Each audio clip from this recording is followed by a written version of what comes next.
తొలి రోజు 5,063 నామినేషన్లు వచ్చినాయి.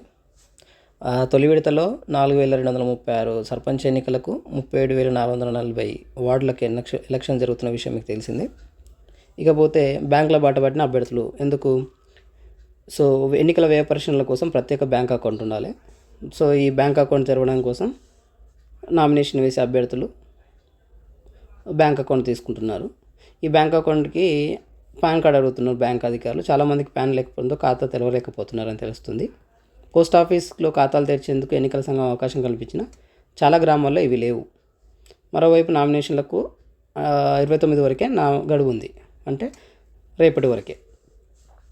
ఇక మరొక అంశం ఏంటంటే కుల ధృవీకరణ పత్రం సంబంధించిన అంశం కూడా ఎన్నికల సంఘం సమస్యలు ఉన్నాయని గుర్తించింది. దీంతో ఇప్పటికిప్పుడు తహసీల్దారుల నుంచి ఎంఆర్ఓ క్యాస్ట్ సర్టిఫికేట్ రావడం ఇబ్బంది జరుగుతుంది కనుక దీనిపైన స్వీయ ధృవీకరణ పత్రం అంటే సెల్ఫ్ అటెస్టేషన్కు అవకాశం ఇచ్చింది.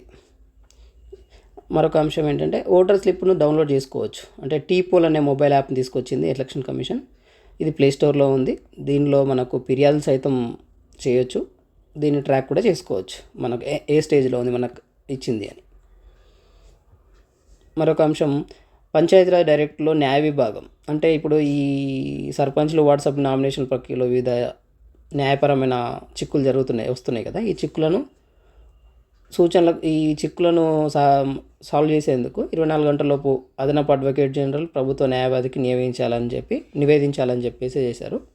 మొత్తంగా చూస్తే ఎక్కడికక్కడ సింప్లిఫై చేయడానికి ప్రయత్నిస్తున్నారు. సో ఏదేమైనప్పటికీ రేపటితో ఈ నామినేషన్లకు గడువు ముగుస్తున్నది. సో మరింత అధికారిక సమాచారం కోసం చూస్తూనే ఉండండి.